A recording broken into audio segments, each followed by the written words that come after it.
Assalamualaikum warahmatullahi wabarakatuh. Saya Dia Cornelia Octaviani dengan NPM 2461031, Prodi Manajemen D, Fakultas Ekonomi dan Bisnis, Universitas Muhammadiyah Metro.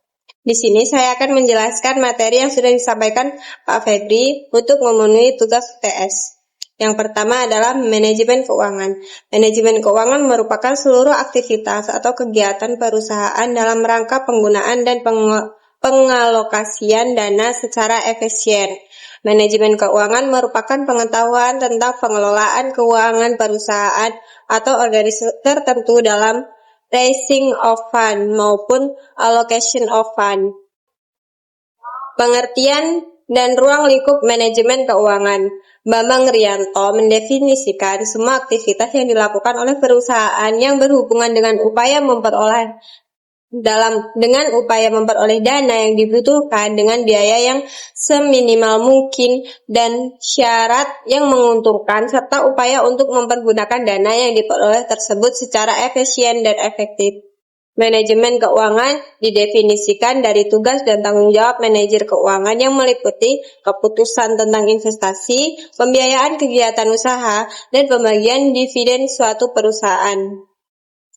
Konsep manajemen keuangan. Manajemen keuangan adalah manajemen fungsi keuangan, bagaimana mempergunakan serta menempatkan dana yang ada. Manajemen keuangan memiliki 3 kegiatan yang utama. Yang pertama, perolehan dana, penggunaan dana, pengelolaan aset. Fungsi manajemen keuangan dibagi menjadi 2. Yang pertama, fungsi pokok. Fungsi pokok itu sendiri terdiri dari perencanaan keuangan, penganggaran keuangan, pengelolaan keuangan, pencarian keuangan, penyimpanan keuangan, pengendalian keuangan, pemeriksaan keuangan, pelaporan keuangan. Sedangkan tugas pokok itu sendiri ada 3. Yang pertama, keputusan investasi, keputusan pendanaan, keputusan pengelolaan aset atau modal kerja. Peranan manajemen keuangan. Manajemen keuangan merupakan manajemen terhadap fungsi-fungsi keuangan.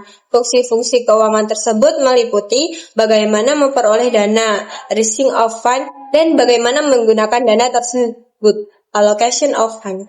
Manajemen keuangan berkepentingan dengan penentuan jumlah aktiva yang layak dari investasi pada berbagai aktiva dan memilih sumber-sumber dana untuk membelanjai aktiva tersebut. Untuk memperoleh dana, manajer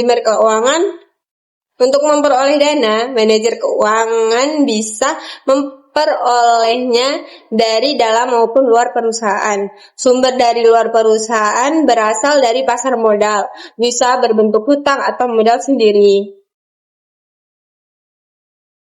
Tujuan perusahaan, maksimasi keuntungan. Maksimasi keuntungan dapat memperoleh hasil sebanyak mungkin dan menekan biaya yang serendah mungkin. Maksimalisasi laba lebih sempit sifatnya daripada maksimisasi nilai. Kelemahannya, pandangannya jangka pendek, mengabaikan unsur waktu, meninggalkan aspek sosial. Tujuan perusahaan, maksimasi kemakmuran. Maksimasi kemakmuran adalah maksimumkan nilai dari perusahaan. Maksimasi dari kesejahteraan, dan kesejahteraan adalah merupakan nilai sekarang dari perusahaan terhadap prospek masa depan. Nilai perusahaan merupakan harga yang bersedia dibayar oleh calon pembeli apabila perusahaan tersebut dijual. Bagi perusahaan yang menerbitkan saham di pasar modal, harga saham yang diperjualbelikan di bursa merupakan indikator nilai perusahaan. Tujuan perusahaan mencapai atau memperoleh laba maksimum untuk kemakmuran pemilik perusahaan, menjaga kelangsungan hidup perusahaan, mencapai kesejahteraan masyarakat sebagai tanggung jawab sosial perusahaan. Manajemen keuangan. Keputusan-keputusan dalam manajemen keuangan. Penganggaran modal. Proses perencanaan dan pengelolaan investasi jangka panjang sebuah perusahaan. Struktur modal. Kombinasi spesifik ekuitas dan utang jangka panjang yang digunakan perusahaan untuk mendanai operasinya. Modal kerja, aset dan kewajiban jangka pendek yang dimiliki sebuah perusahaan. Tugas-tugas manajer keuangan. Kesuksesan suatu perusahaan dipengaruhi oleh kemampuan manajer keuangan untuk beradaptasi terhadap perubahan, meningkatkan dana perusahaan sehingga kebutuhan perusahaan dapat terpenuhi, investasi dalam aset-aset perusahaan, dan kemampuan mengelolanya secara bijaksana. Apabila perusahaan dapat dikembangkan dengan baik oleh manajer keuangan, maka pada gilirannya kondisi perekonomian secara keseluruhan juga menjadi lebih baik. Tugas-tugas manajer keuangan, perolehan dana dengan biaya murah, penggunaan dana efektif dan efisien, analisis laporan keuangan, analisis lingkungan internal dan eksternal yang berhubungan dengan keputusan rutin dan khusus. 5 aspek yang harus dilakukan manajer keuangan. Yang pertama, peramalan dan perencanaan. Yang kedua, keputusan investasi dan pendanaan. Yang ketiga, koordinasi dan kontrol. Yang keempat, berinteraksi dengan pasar keuangan. Yang kelima, manajemen risiko.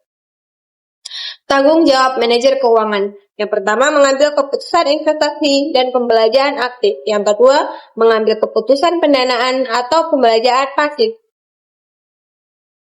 Yang ketiga, mengambil keputusan dividen atau disebut dividend decision. Tujuan manajemen keuangan, memaksimalkan nilai perusahaan, memaksimalkan nilai kekayaan para pemegang saham. Nilai kekayaan dapat dilihat melalui perkembangan harga saham perusahaan di pasar. Manajemen keuangan yang efisien memenuhi adanya tujuan yang digunakan sebagai standar dalam memberi penilaian keefisien, yaitu tujuan normatif manajemen keuangan. Nilai perusahaan yang belum go public dapat diukur dengan harga jual seandainya perusahaan tersebut dijual. Tahap dalam manajemen keuangan. Manajemen memiliki 3 tahapan penting, yaitu tahap perencanaan, tahap pelaksanaan, dan tahap penelitian. Ketiga tahap dalam manajemen keuangan adalah tahap perencanaan atau peramalan keuangan, tahap pelaksanaan atau perencanaan keuangan dan penganggaran, tahap penelitian atau fungsi anggaran. Prinsip manajemen keuangan. Manajemen keuangan dalam prakteknya merupakan aktivitas yang dilakukan dan muncul dalam rangka untuk menyehatkan keuangan perusahaan atau organisasi.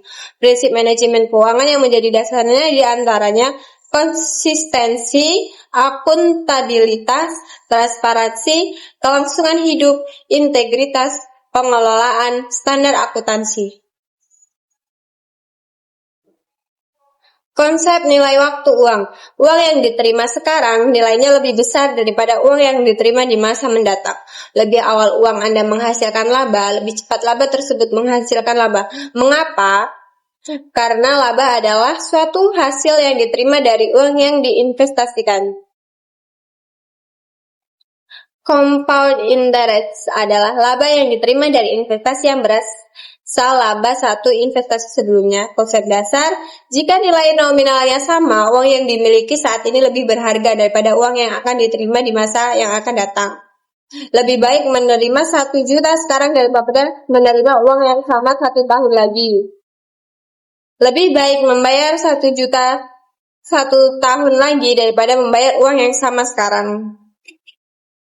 6 rumus utama. Yang pertama, nilai yang akan datang. Nilai sekarang, nilai yang akan datang dari anuitas. Nilai sekarang dari anuitas atau angsuran utang, anuitas cadangan penggantian.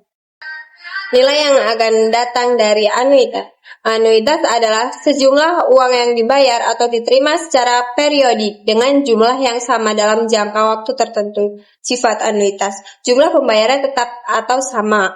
Jarak periode antar angsuran sama. Pembayaran pertama dilakukan pada akhir periode pertama. Contohnya, nilai uang 1.000 diterima secara rutin tiap akhir tahun selama 4 tahun. Semuanya ditabung dengan tingkat bunga 10% per tahun.